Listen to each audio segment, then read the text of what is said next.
les 22 acteurs pénétrés sur cette pelouse avec une petite particularité. Alors si le puits, enfin finalement deux particularités, le puits qu'on avait vu en rose lors d'Octobre Rose a repris ses couleurs ciel et blanc, et du côté de QRM on a troqué la tunique jaune habituelle pour jouer avec le maillot noir.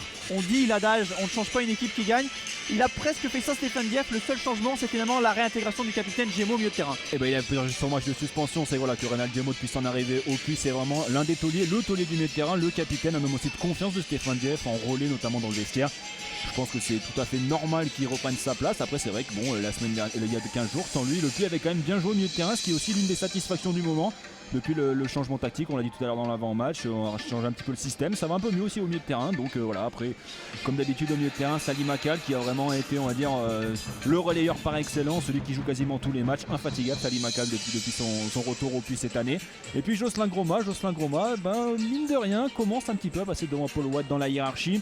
Du côté de Fabien Valéry, peut-être un petit électrochoc, on a également changé de système pour peut-être donner un souffle à une équipe qui ne gagne plus depuis 2 mois tout simplement. Ah, là il y a forcément besoin d'un changement, peut-être d'un électrochoc comme vous l'avez dit. Puis il y a eu peut-être un peu plus voilà, de réflexion pour essayer de voir un petit peu comment on poussait de contrer le puits, peut-être avec ce système derrière, avec des pistons, pour essayer justement peut-être de matcher ceux du puits. On sait que ceux du puits sont très efficaces, donc à voir, mais c'est sûr que voilà, je pense que le coach Fabien Valéry avait besoin en tout cas de faire passer un message à ses joueurs.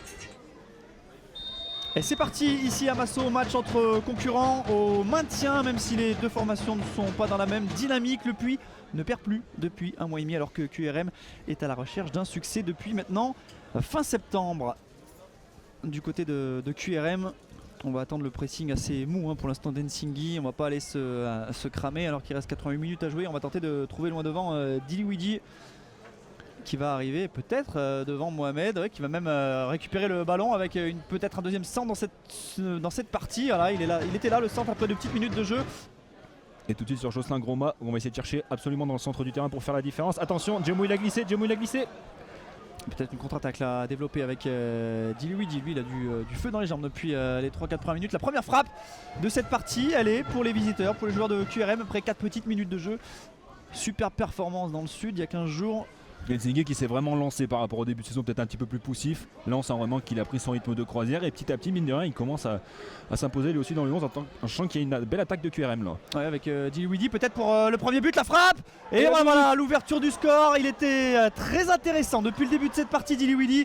Et là il a pris le dessus, il me semble à nouveau sur Mohamed pour aller tromper Carvalho, qui a touché le ballon mais la main pas assez ferme pour empêcher ce ballon justement d'aller au fond des filets.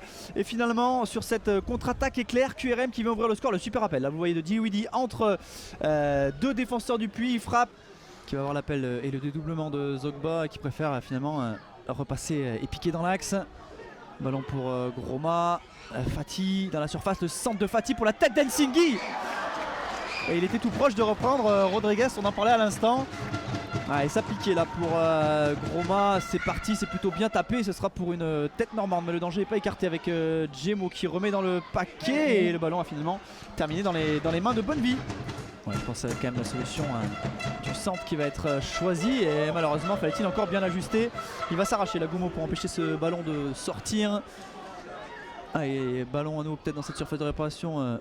Goumo qui essaye de passer devant. Il a pris le meilleur coup, il est passé dans la surface en retrait pour Seydou, le centre au second poteau pour une tête d'Ensinghi, le but. Ensinghi qui confirme sa belle forme du moment. Est-ce qu'elle est signée Rodriguez cette remise de la tête? Il me semble que c'est Maël Zogba qui fait la déviation pour Ensinghi. On l'avait dit, les poneaux assez forts dans les duels, notamment dans la surface. Ça avait fait 2 buts à Villefranche. Et voilà, ça fera l'égalisation ici à QRM. On regarde le ralenti. Goumo qui s'arrache là parce qu'il est bien pris. C'est tout le travail. Portier Pono mis sous pression qui va essayer de relancer. Goumo sur Akal, c'est bien fait. Là il y a une occasion pour le Puy. Akal, le centre, ça va être dégagé par Mounses. Le ballon reste dans les pieds Pono avec Ensinghi, la frappe d'Ensinghi qui va obliger Bonnevie. Le plus important dans ce championnat de N1. Donc on a 2 équipes qui sont spécialistes et qui adorent aller se frotter aux autres formations. Elle sent dans la surface de réparation, c'est dégagé mais mal dégagé. Canouté, la reprise, elle passe juste au-dessus. Danger apporté par le piston droit de QRM. C'est parti, la reprise un peu manquée, c'est pas fini avec Groma, le plat du pied. Ouais, c'est vrai qu'on n'a pas peut-être que quelques secondes le temps que Moussa Fati se relève après le tacle. Ouais, Est-ce que ça va être joué à 2? C'est difficile de siffler sur une phase offensive. Le centre pour 6 mètres et du coup probablement la fin de ce premier acte. Voilà qui est fait, un partout. C'est vrai que les Poneaux ont un peu du mal pour l'instant à transpercer les Normands dans le centre du jeu. Ils passent beaucoup sur les côtés. Salim Akal qui a au port des doublés. Rodriguez qui va s'appuyer sur Nsingui dans la surface bien placée. Fati, la frappe de Fati, c'est contré. Mais qui va être repris par Edson Sedou. Edson Sedou qui va remettre pour Fati. Et Fati qui va jouer pour Djemo. Djemo pour Akal. Akal qui se retourne devant lui. Il a vu le bon ballon pour Nsingui. Le but. Et ça passe juste à côté. Énorme occasion pour les joueurs du Puy Foot. Le ballon il passe à 5 cm du poteau du gardien Bonnevie. Et il y a des joueurs à l'échauffement, peut-être qu'on verra d'ici une dizaine de minutes Paul Wade rentrer dans ce match. Akal qui va peut-être pouvoir écarter sur Goumo dans la surface de réparation. Le tir de Goumo. Oh la surprise. Tout le monde a été surpris là par ce centre-tir. Je ne sais pas s'il veut centrer ou s'il veut tirer. S'il veut tirer, chapeau bas Aymeric Goumo pour mettre le Puy-le-Vent encore une nouvelle fois avec l'aide du poteau.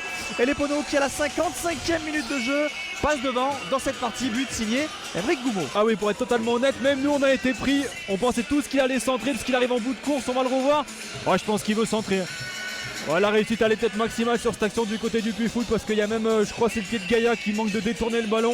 Je préfère ressortir derrière sur Sedou avec Djemo désormais, le petit ballon pour Akal dans l'entrejeu qui ressort derrière sur Zogba. Goumo, le second buteur de ce match qui est servi aux abords de la surface de réparation qui ressort sur Djemo, le centre de Djemo pour Nsingui, la tête d'Nsingui, la parade. C'est peut-être pas terminé, la parade de Bonnevie sur cette tête d'Nsingui. Attention parce que là ils sont sous assistance respiratoire pour l'instant les joueurs de Fabien Valéry. C'est pas fini avec Akal pour d'ici un ballon dans cette surface, le centre d'Akal. C'est dévié et dégagé par la défense de QRM avec Fati aux prises avec Kanouté. Fati il n'est pas passé devant Kanouté. Belle défense du numéro 2 de QRM qui va malheureusement manquer sa relance, qui arrive dans les pieds de Groma, le centre de Groma et la tête de Thérézin une nouvelle fois pour sauver son équipe. Kanouté, il garde le monopole du ballon, l'ancien joueur de Bastia pour servir son capitaine qui va changer de côté pour Goumo au duel avec le capitaine de QRM, Goumo qui va pénétrer dans cette surface de réparation. Goumo qui a toujours le ballon, Goumo en retrait pour Djemo, la frappe. Oh purée, je l'ai vu au fond. Oh là là, il n'avait pas esquissé le moindre geste, Bonnevie. Alors soit il a un œil de lynx, il a vu que c'était pas cadré, soit sinon il a prié très fort pour que ce ballon ne soit pas cadré. Se mettre dans le match pendant 15-20 minutes alors que ça fait 70 minutes entre guillemets qui fait froid sur le banc. Ouais, c'est ça. C'est peut-être aussi pour ça que les coachs ont fait assez peu de changements finalement de chaque côté parce qu'ils estiment que c'est pas les conditions idéales pour apporter le plus-value. Cette frappe qui ne sera pas cadrée, c'est compliqué pour lui. Il reste 30 secondes, un dernier effort à faire pour les joueurs du Puy pour gratter un nouveau succès ici au Stade Massot et peut-être basculer dans la première partie du tableau. Victoire Ponots 2-1